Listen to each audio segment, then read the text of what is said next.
We think that today we deal with a lot of stress, but think about how it was way back when. That was close. The big piece of this video is really, does stress make us gain weight even without food in the picture? Like, could just spiking our glucose high from stress potentially trigger us to restore that and gain weight?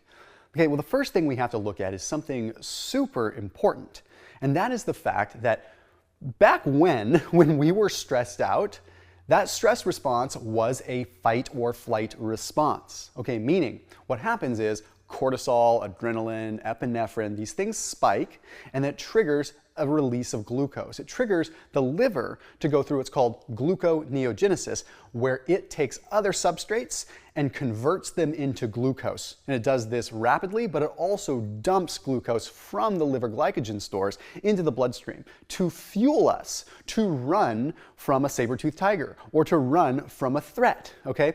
So the bottom line is we think that we are stressed out today. In fact, I've even heard a lot of people say the stress levels of people today are so high and blah, blah, blah. I don't think our stress levels are higher than having to run away from a saber-toothed tiger and having to fear for your life every night you go to bed. I'm sorry, but that's not the same comparison as potentially losing your job. It's just not. Losing your job or potentially losing your job is stressful, but it's not getting chased by a tiger, okay? It's different. The difference now metabolically and why we respond to that so differently is simple. When we have that glucose spike, our bodies are built to run, to fight, to flee, and use that glucose. Now what do? We sit there and we boil. We just get mad, and this glucose goes up and doesn't have anywhere to actually go or do anything. Hey, today's video is sponsored by Thrive Market. Go ahead and check them out down below in the description. They are an online membership-based grocery store, so just definitely recommend you check them out. So whatever kind of diet strategy you're doing, whether it's keto, whether it's fasting, whether it's paleo, you've got to check them out. They have all kinds of new foods coming out all the time. It gets delivered to your doorstep. It's super, super convenient, really cool. You just get it in a few days and you can sort by diet type. Unbelievably awesome. They've been a sponsor on this channel for years. So that link is down below in the description. Make sure you check them out. Seriously, like some of the new items they have, whether you eat carbs or don't eat carbs, are just awesome. My pantry is stock full of it. Check them out down below.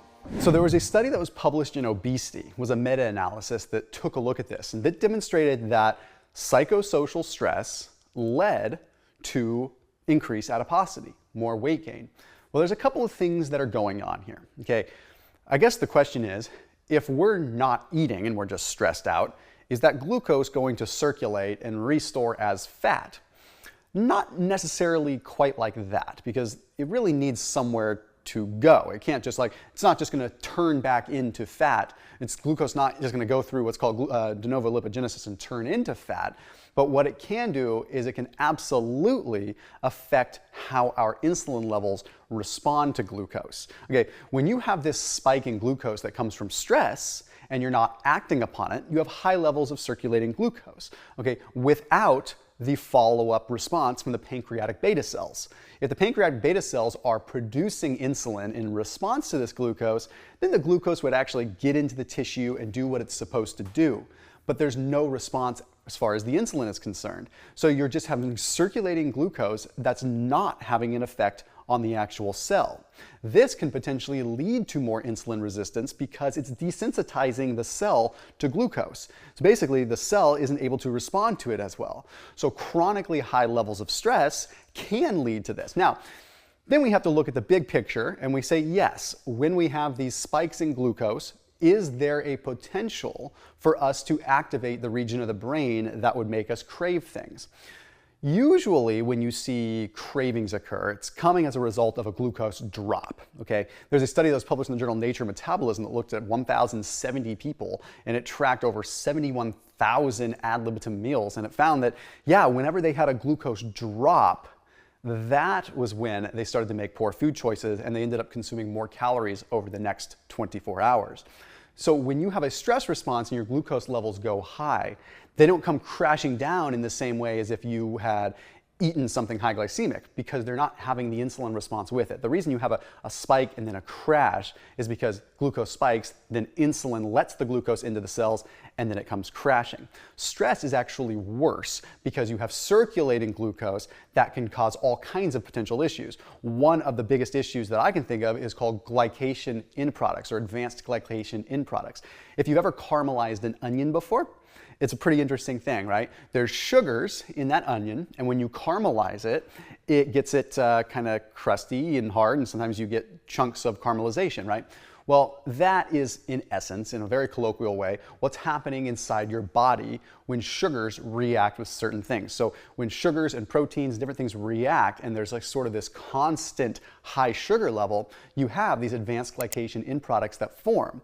These are massive, massive oxidative stressors, okay? So they trigger an oxidative stress on the body has to recoup from or has to recuperate from. This, and we can go into a different video on advanced glycation in products, but pretty heavily researched. And anytime you are inducing oxidative stress on the body, you can affect aging, you can affect insulin response, you can affect all kinds of things. So that circulating glucose has a longer term effect. Okay, then just like any kind of workout, after your glucose levels have been high and they do start to stabilize again, you have a little bit of a rebound effect. And this rebound effect kind of forces you into a recovery mode. Okay, it's a pretty natural response. After a big degree of stress, when you offload that stress and you come back down, satiety hormones suppress and suddenly you want to eat. Okay, one of the benefits of being stressed out is during the stress, you don't necessarily have as much cravings, right? Because think about it. Why would you want to stop for a cheeseburger while you're running from a saber-toothed tiger? It doesn't make sense. But when you finally do get home, your body still has to trigger this mechanism to recoup from what has happened, okay? Now, I wish I could say that it's easy to just manage stress, right? That's easier said than done. But one of the things that I do recommend people do is try to monitor glucose as much as you can, even in a somewhat fasted state, to see where your stress levels are bringing your glucose, okay? Because we can't always just control our stress. We can talk about ways to do that, meditation, sauna, this, that, to try to control it, but it's unrealistic sometimes. Like we live in a world where we have all kinds of different stressors and we don't necessarily act upon them. But if you are monitoring your glucose, okay, whether you're pricking your finger or you're using a continuous glucose monitor or whatever, there's inexpensive ways or more upmarket ways to go with it, you could notice that when you do have these stress responses that are different, right? You're like, I feel a little anxious, I feel a little stressed, let me test my glucose or let me look at my monitor, let me see what's up. Then you can see, my sugar is a little bit high. Act upon it. Do something with it. You have the opportunity to actually make something good of that because the similar thing is happening when you're exercising. Okay, you're stressing your body out, so your glucose actually does go up, okay? But then afterwards, everything kind of stabilizes because you have insulin sensitivity working to your advantage because you've been moving your muscles. You can connect the dots. When the glucose levels get high, you move. Okay, you move your body, you run, you do squats, you do whatever, so that the cells actually take it up, and there's a positive feedback loop there, a positive reaction.